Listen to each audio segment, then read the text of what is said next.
In this episode, once again, we speak to the amazing Maria Brito. Maria has 13 years of experience as an art advisor after leaving her career as a corporate attorney in a big city law firm in New York City. She has acquired over 100 million worth of art for her clients, which include Gwyneth Paltrow, along with CEOs of Fortune 500 companies, hedge fund portfolio managers, investment bankers, private equity firms, and many, many more. Art has been known to perform differently from traditional investments, such as stocks and bonds. Some studies have shown that over long term, art has outperformed the S&P 500 with an average return of 7% over the past 10 years. So let's speak to Maria and find out how you and I can start investing in art today. And if you want to know how you can upgrade your money mindset, then click on the link www.millionairefoundations.com and watch my free training.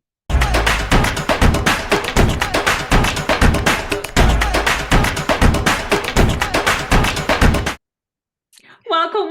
This is Gull, your money mindset expert. And today, once again, we have the pleasure of speaking to the beautiful, the wonderful Maria Brito. Welcome, Maria. Hi, Gull. Thank you so much. I'm so happy to be back. Thank you so much, Maria. Maria, everyone's heard your intro. They know how fabulous you are, but please, in your own words, tell everybody what it is that you do. Well, I'm an art advisor, and what I do is that I work with individuals who want to diversify their investments, and they also want to have the emotional and aesthetic connection of living with art.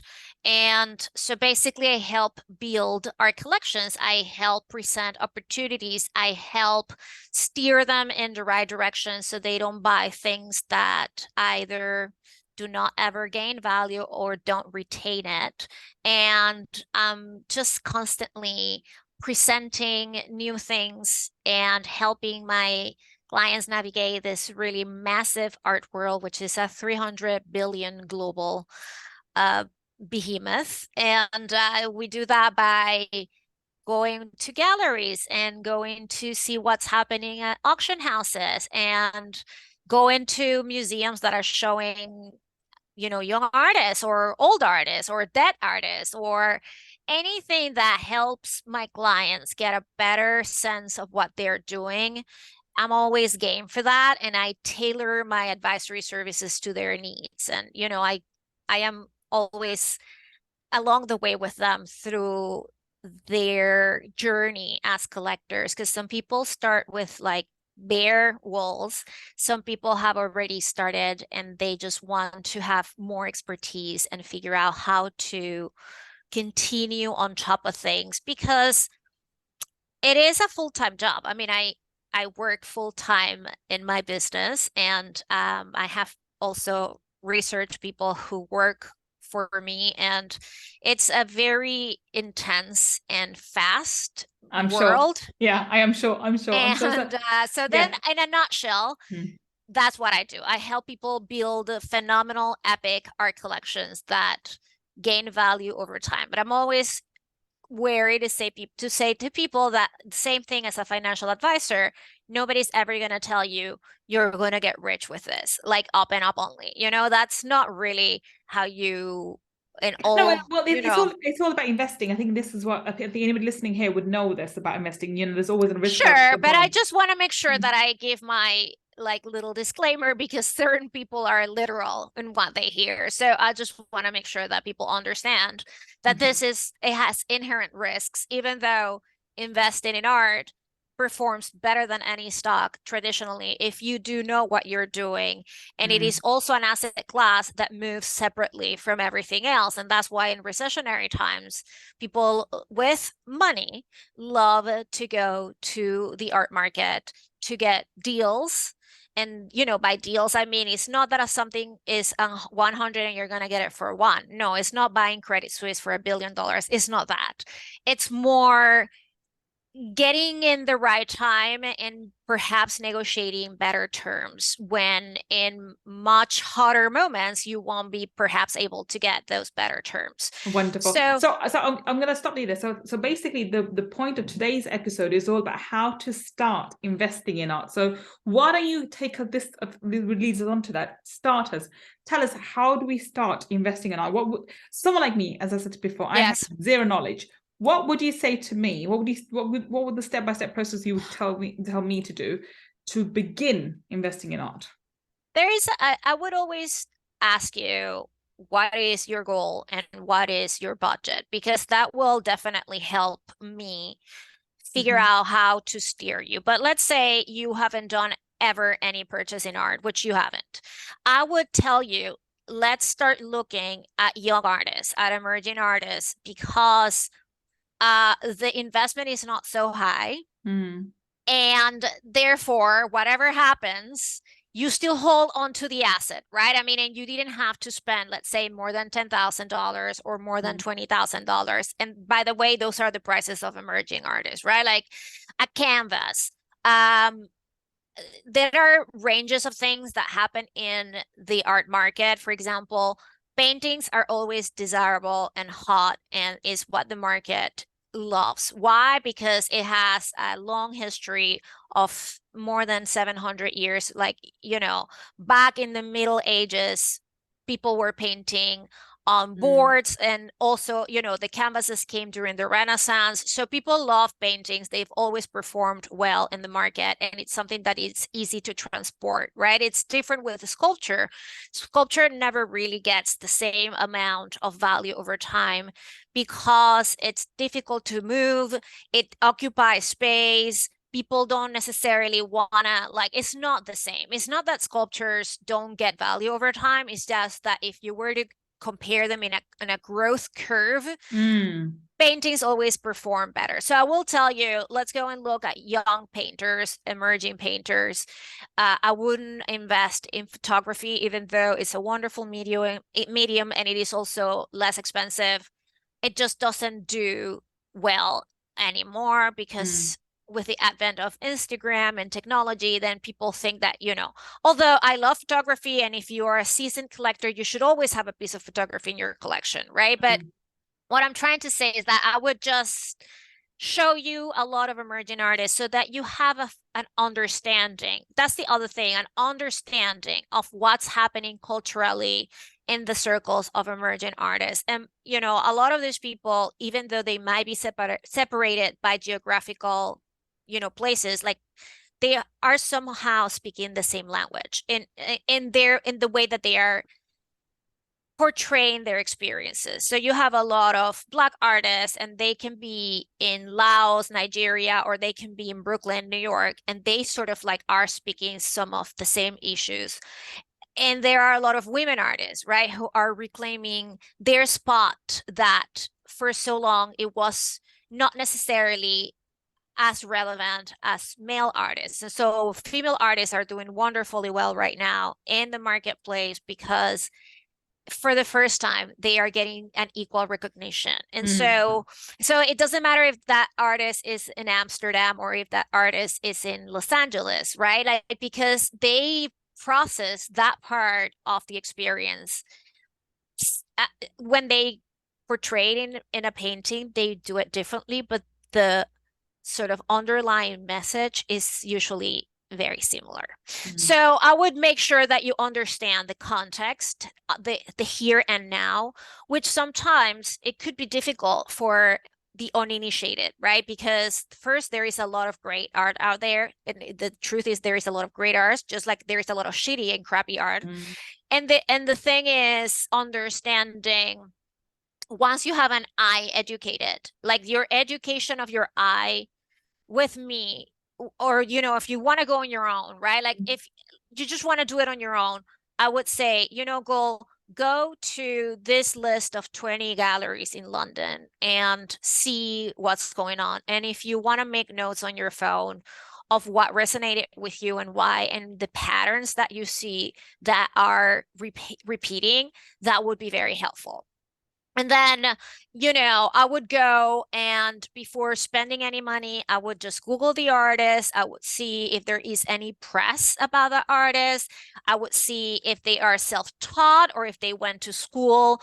I would like sort of try to gather as much information as possible from what you can get freely on the internet. You would be shocked. A lot of people don't do any of this, right? And I would also check the gallery and see, oh, the galleries have also wonderful websites. So you see, well, is this gallery, how long have they been operating? Do they go to art fairs? What are the art fairs they go to? Oh, if they go to Art Basel, well, then maybe they have a little bit more of legitimacy than the ones who go to like, you know, the street fair. You know, so it's all about the amount of time and curiosity that you can dedicate to something. But this, listen, you know, I am, it's not that I'm against crypto. It's just not my thing. I still have to pay all my bills with US dollars. So, you know, I mean, for me, like, but I do have a lot of friends who got into that and they were like on boards and on forums in the middle of the night trying to understand things and basically taking 3 or 4 hours away from the sleep time to learn crypto. And I found that fascinating, but since people thought that was going to be like, you know, the second coming of Jesus or whatever. And yeah, like, I mean let's explain to people. So we're not talking about crypto, Bitcoin. We're talking about NFTs now. So NFTs is what you're referring to, I take it, right? no, I'm talking about crypto. I mean, like people who do not never like people. Look, what I'm trying to make is the comparison, right? Like, I mean, people went and in the middle of the night, I have a lot of friends who got into boards and forums and like, you know, talking to different people and on Twitter, following threads and this and that of like what to do and where were the movements of Ethereum. And like, so if people can do that for something that is like fickle and as we can see, not necessarily the most solid investment, you can spend 2 hours Learning maybe, about. you know, like learning about what they are that you saw and that you potentially want to buy, right? But that's the thing. You have to have the desire. You have to want to do it, because if you just want to invest in something without really knowing what you're doing and why, and if you really want to have the art, the asset itself, I think it's going to not turn out right. I have some clients who do have several artworks hanging in their houses and they love it, but they also have storages where they are just putting things because they want to keep them there for investment purposes. So it's like this kind of balance, right? So if like that's why it's so different, and that's why it's such a different and resilient asset class, because there is I think I'm gonna disagree with you there. I think in order, what you're saying is just common sense. In order for you to go into and invest something, you're going to have to do some research, and you need to educate yourself on that. I don't think it's as very different from, so I mean, coming back to crypto, because crypto has different elements to it, and I am involved in crypto as well. But again, with crypto, before I did invest, I did some research like your friends were doing. And then also there's NFTs, which again, I'll come on to NFTs because they're more, you know, the modern art is going down that route, and I'll get your opinion about it. But the first point you're making, which I think is really, really important, is educate yourself on that particular asset class, which is the case for everything. If you want to invest in shares, if you want to invest in gold, if you want to invest in commodities, if you want to invest in properties, investing just because someone suggested it to you is stupid, and you're going to you're the high probability that you're going to lose your money. So the first protocol is think of, you know, you said it was check what your budget is, and then go and do some research, and also work out what you like, because I think the point you made here was whether you like that particular art, or you're gonna do it just for pure investment purposes and put it in your garage. So that's important as well. So if we start breaking it down rather than having a long, you know, because people will have difficulty following out, I was trying to break that down for them. So the first step is to work out what the budget is and how much money they're allocating. The second one is you're saying come in to look at emerging artists, because they are going to be cheaper compared to, well, reasonably cheaper compared to the more established artists, especially the dead ones. And I think some of them are at the price range anyway. And when you've sort of looked at that, in that stage is look at the galleries, educate yourself in terms of who the artists are. What's the next step after that? Well, then you have to, once you have formed that criteria, then you have to start all over again because probably what you saw has already been sold Yes. because that is how fast this moves, right? But then again, this once you have done all the first few steps that you just very well recapped, then you have knowledge and you have Yes. information. Yes. And so you go with ammunition, you go with like, oh, now I have a lot more of knowledge than when I had zero. And then you can actually make a purchase or two utilizing what you know. And the prices are usually set. There is always room, not always, but sometimes there is room for a small discount of maybe 10%. It doesn't happen that often anymore. There used to be a time 5 years ago where people could go and say, I want 15%, but that because the market grew and became global. And so it's not just you, because this gallery sell to people in Asia, to people in the Middle East, to people in India, to people in all the United States. So the assets move fast. And while that is not necessarily a rule that goes across everything, because sometimes things take a little longer to sell, because I have been myself surprised, like, oh my goodness, this hasn't sold already and it is so good. And I find it like, wow, what an amazing find. My clients are like, doubtful. Why hasn't this sold yet? It's just because we have had such an insane 3-4 years since the pandemic hit, and things became like, online art fairs and everything was circulated on a PDF. Even everything was circulated on a PDF before the digital world accelerated the whole thing even more. So the step, like as you said, and as I said now, then you go and you make a purchase and make sure that you are clear.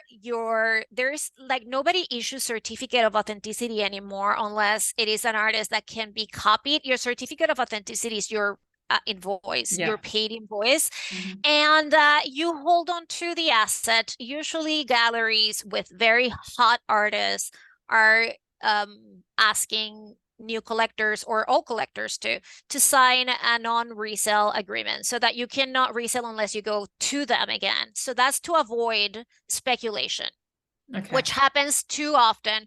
And I go back when you say, well, people actually do buy things without really knowing what they're buying, just because their bro told them, just because. So people get into all sorts of strange situations with the art world because it is not regulated. It is opaque, to many, in comparison to the stock market. Let's say it's opaque, it's not regulated. And so, if you find a gallery that is asking you to sign a non-resale agreement or a resale agreement, it's a good thing, because it means that the artist is really hot and they want to protect the artist from going in crazy other collections, or from going to end up at auction. And because again, people are crazy at auction. Some young artists, people bought things for $30,000 and they are selling them for $1 million. And it's just it's happening in very, very like the speed of time is unreal. I mean, these gains are happening in the span of 3 years, and it's disconcerting in a way, and at the same time also fascinating to see these things happen. And believe me, they are not anomalies. They are happening more and more and more. Auction houses have supposedly a lot of procedures in place to avoid money laundering, and they want to make sure that whomever is registered to bid has an account with the auction house, has the IDs, and they get paid or pay from an account that actually matches the ID name and things like that. But that's not enough, because you can always have someone doing that for you. And it's like, you can be a Russian oligarch, which, we are forbidden from dealing with right now. And that person can do that if they want, just utilizing someone else, right? Because the traceability of an artwork is not, it's something has changed hands, which is also part of the life of an artwork. If, you sell it to someone and someone sells it to someone, and so on and so forth, the traceability is usually just presented as a chain of provenance. So that means the chain of provenance is I bought it from this gallery, then I sold it to this person, then I sold it to this person. And those names never have to be disclosed because the truth is everybody wants to preserve their privacy, and that's okay. But what I'm saying is there are many things that can be extremely dark and opaque in this art world that in other markets with stock or bonds or even crypto, it would be common to have a lot more of information. So information asymmetry is a thing of the art market. You don't have all the information. As a buyer, usually you get as much as you can, and it's possible to get a lot of information for free. The information that I provide to my clients, besides what's available, is also I get to know if we have other collectors buying who are important players in the market, if we have museums who are already considering buying that artwork, because that's not publicly available until it happens, or sometimes collectors are not publicly saying what they have, but I happen to know because either I work with them or the galleries tell me. So this is the kind of thing that, as an advisor, I am in service of these things, but you don't need to have an advisor if you don't want to. You can go and do it yourself. And the more time you dedicate to it, the better you're going to be, because then you're going to be able to make informed decisions that support the investment better. Okay. So I think it comes down to the point is doing the research and then researching the galleries as well, researching the artist and working out what appeals to you, and then making sure working out the procedures with the auction houses. Well, that comes after, because normally I would not recommend anybody who's starting to buy anything in the art market to go to an auction house, because first of all, you're going to have to pay 25% fee, and that's really high on top of what it is. Second, it's not a fixed price. I mean, auctions have private sales too, and they work all the time in that space, but they still charge you the 25%, right? It's a really hefty fee. And what auctions can give people, which is a wonderful tool, is that they are obligated to disclose what things sold for. So you can have all those lists and all that information in the website of Sotheby's and Christie's, just to name two, because there are many more, and they are regional and local and so on and so forth.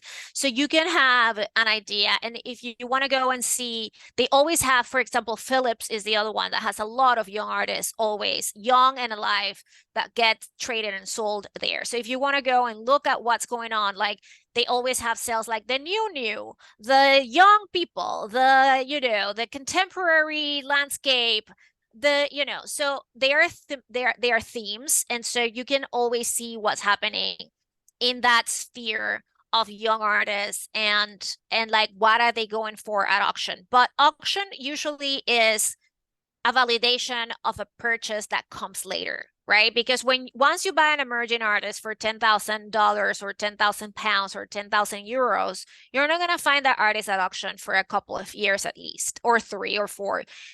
We never really know.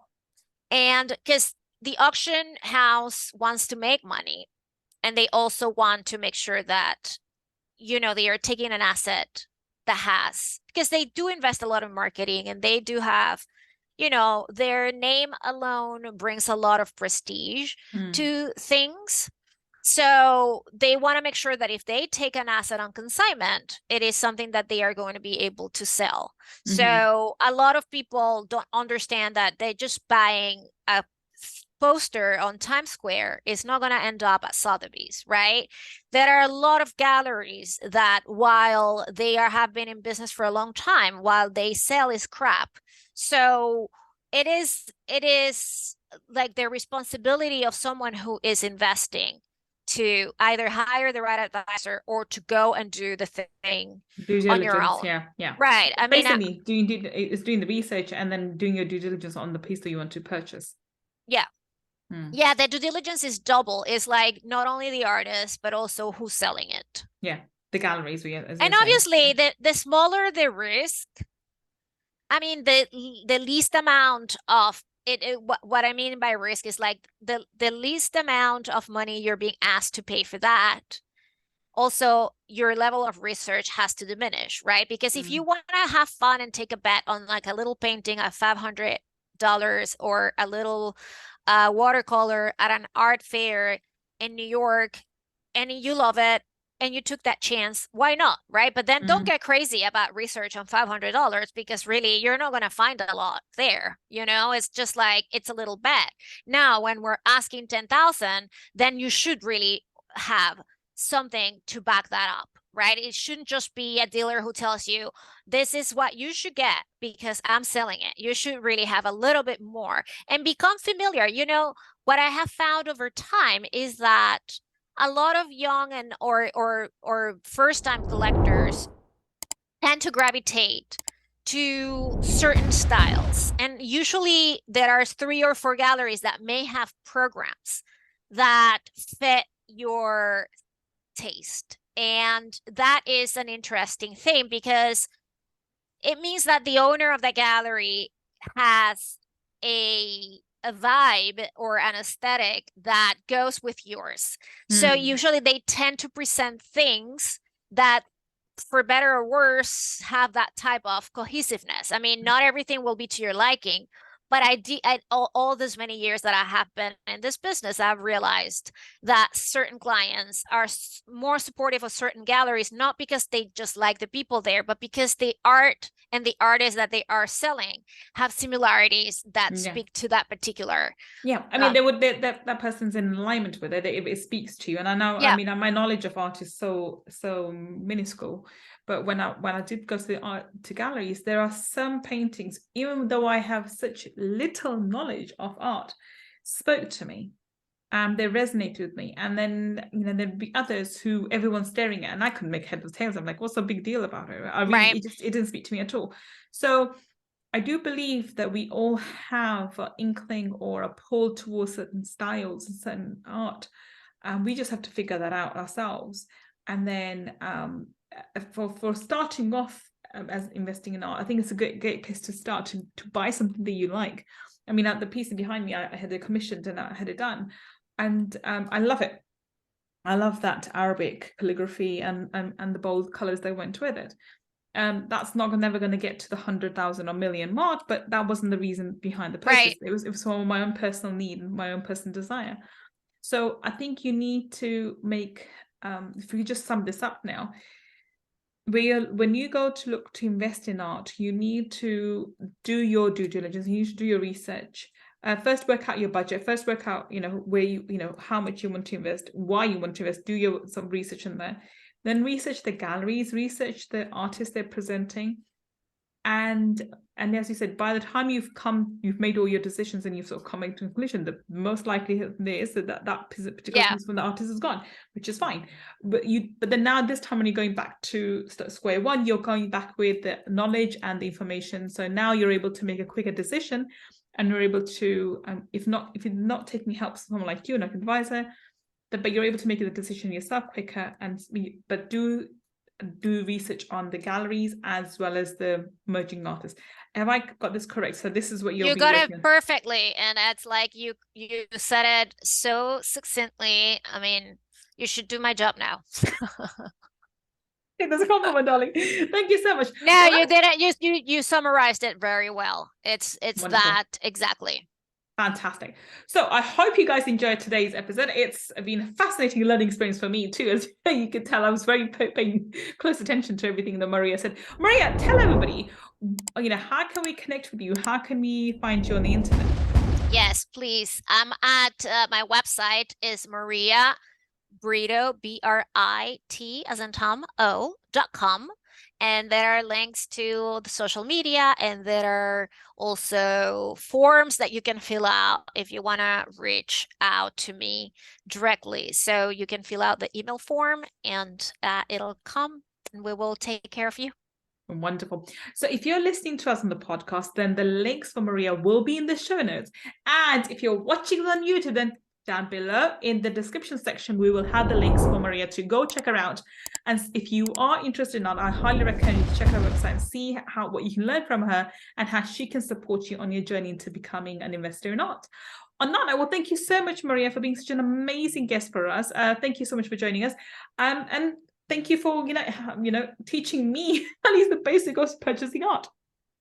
Thank you, Gull. I very much appreciate this opportunity, and you're super brilliant and you got it right. And so I'm sure everybody in the audience also understood very well what they have to do when they're starting to collect. And thank you for listening to me and Maria today. I will be back with another amazing guest, finding out how you and I can build a better business. Until the next time we meet, this is Gull signing off. Take care and bye for now.